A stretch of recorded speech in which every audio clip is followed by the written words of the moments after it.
Hi, welcome to this unboxing video of the new Waterman fountain pen that I just bought.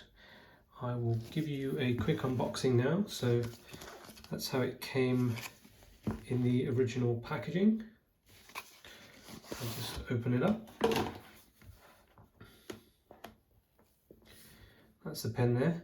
I bought this pen because a few years ago I bought the Caran d'Ache Liman, the bicolor, which I'll review in another video.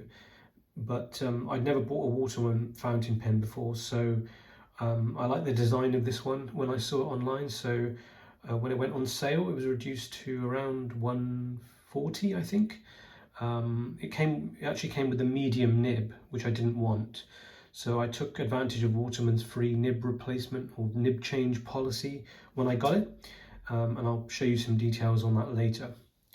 So the pen comes with a cartridge which is already installed in here. I was going to get the converter because I have several inks at home, but I thought I'd take advantage of the cartridges as they're there, and I normally write in blue anyway, so that's what they supplied. So I'll just give you a bit of a look at it there. Hopefully you can see everything.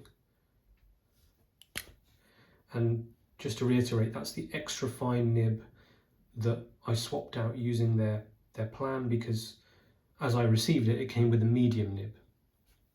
So I'm just going to give a bit of a test on this notebook. So this is the Fabriano Ecoa Plus.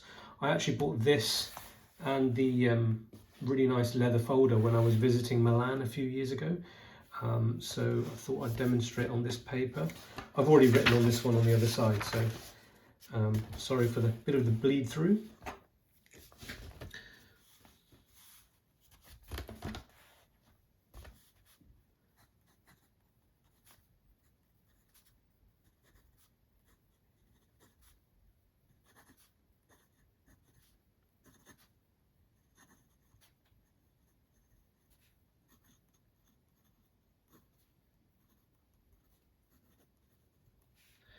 Now this nib, unlike the Caran d'Ache Liman, this is a steel nib. I think that one's a gold one. So this one is hard, but it's not as bad as the Lamy. I had a Lamy Studio, I think it's called, about 6-7 years ago, and that was very hard, which I didn't like. So I just sold that on eBay. And this is not as rigid as that, so it's very nice. Now, if you want to see a full review of this pen, head over to penlounge.com. So I don't know whether you've used any fountain pen forums, but I've seen one big one online which I didn't really like the user interface of. Is quite clunky. So if you want to see the full review of this pen, head over to penlounge.com and see you there, and you can review your own stuff there as well. Cheers.